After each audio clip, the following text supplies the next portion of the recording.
Hey guys, as you can probably tell from the title below, I am part of the Top 5 Wednesday family group now, so I'm super excited about that. But I'm also going to be doing my to be read for this month in this video. I didn't think I was going to do one, and I don't normally do one, but I thought I would try it this month and see how it goes for me. First, let's do the Top 5 Wednesday for this week, and then we'll get on to my to be read. This week's top 5 is top 5 friends, and number 5 is Anne and Diana from the Anne and Gable series. I really like their friendship just because it's so beautiful, maybe a little bit too perfect, but I liked that throughout all their years, even when they became separated from college and marriage, their friendship still hung on. They were still very close friends all the way till they became old ladies. 4 is Liesl and Rudy from The Book Thief. I really liked their friendship just because it was so endearing and sweet and just fun to watch grow throughout the book.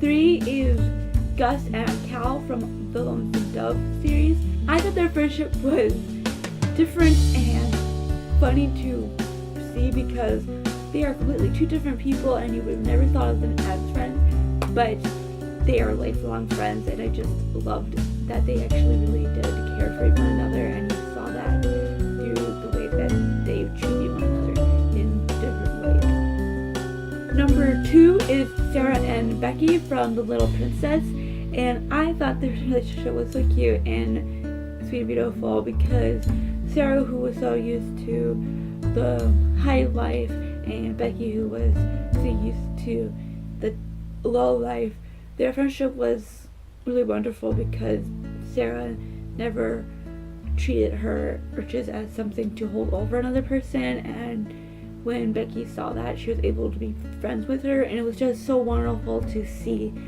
that kind of relationship bloom through them. Number 1 relationship is Frodo and Sam. I believe it's Sam that I'm talking about, because Sam never left Frodo's side, even when Frodo abandoned him and treated him like crap towards the end. Sam never left him. Even when Frodo was lost, he went and found him and fought for him all the way through to the very end. And that's the kind of friend anybody would want. That was my top 5. Tell me down below what are some of your favorite friends in books, and let's just get on to my to be read pile. I have 6 books for this month in owned books I want to read. 1 is actually almost done, so it was a carryover from last month. And then I have 8 library books, 4 that I'll have to read this month, and another 4 that are able to be renewed. The Woman in White by Wilkie Collins is the carryover for this month from February, and I'm that far in. I'm going to be done in this at least today or tomorrow, hopefully today, but most likely tomorrow. And I'm really enjoying this book. I'm really intrigued with Wilkie Collins' commentary on certain things, which I will get into deeper later on, but so far the mystery is just whoa. The Perks of Being a Wallflower by Stephen Chbosky, and this is a reread. I read this like maybe 4 or 5 years ago, and I thought it was about time that I reread it. If you don't know what this is about a teenage boy who is starting high school, and we see what's going on in his life through letters that he's writing to a mystery girl. And I remember liking it the first time, not loving it, but it was very enjoyable. Then I'll be trying to read The Iron Butterfly by Shanda Han, and I'm not really sure what this one is about, but I remember getting this for free a couple years ago. I haven't read it before, so we'll see what my thoughts are when it comes to this one. The Collected Poems of Emily Dickinson, and I really want to get her complete collection, but for now this is what I have, and I absolutely love her. Her poetry speaks to me on so many levels, and I just feel that she and I are like kindred spirits.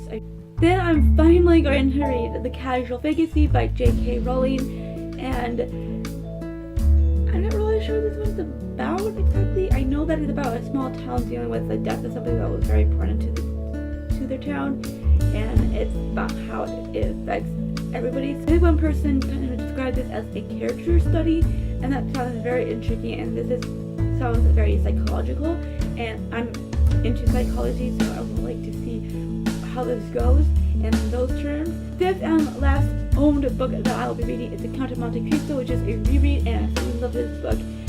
I think most people should know what this is about, but if you don't know what it is about, it's about Edmond Dante, who is thrown in prison after being falsely accused by his best friend about something, and Edmond Dante decides to get his revenge when he escapes from the prison with the help of a friend that he meets in there. And yeah, I loved it. It was very, very exciting and thrilling to read. On to the library books.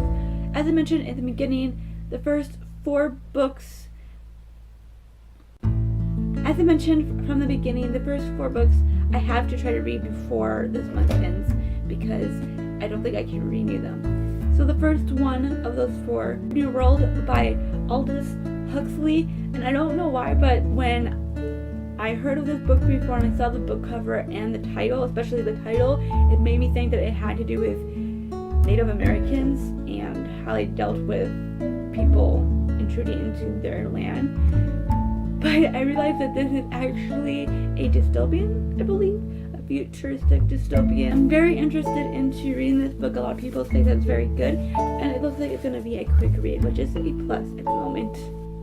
The second book of the 4 is Fight Club by Chuck Palahniuk, and I've been wanting to read this book for a year at least, and everybody says that it's really interesting, to say the least. I'm really sure if I'm gonna like it just because it deals with fight clubs, but we'll see.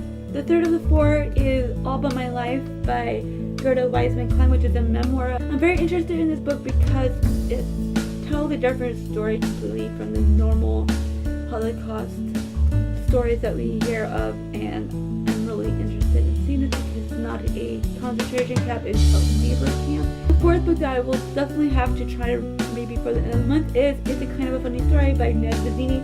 I've been wanting to read this for like 2 years. I watched the film without knowing it was a movie, so hopefully the film did the book justice. But I'm looking forward to this. It sounds very interesting.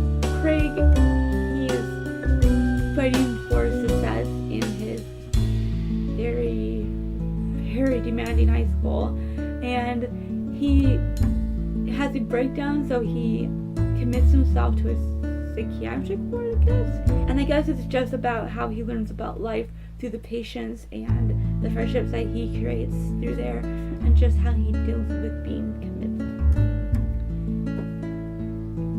The last 4 are books that I'm going to try to read, and if I don't, I can renew them at least. By People You Meet in Heaven by Mitch Albom, A Guide to the Birds of East Africa by Nicholas Drayson, and Say You're One of Them by Uwem Akpan. The very last book is The Last Mohicans by James Fenimore Cooper. You can see I am being very, very ambitious for this month, but I'm hoping that I'll get through a lot of them.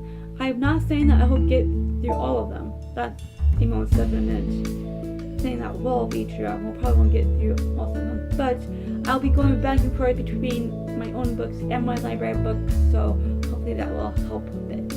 And that was my top 5 Wednesday and to be read pile for March. Don't forget to leave a comment down below about what your top 5 friend is, or a link to your video, and I will go check it out. Thank you guys so much for watching, and I will see you on Friday, I believe, with a tag.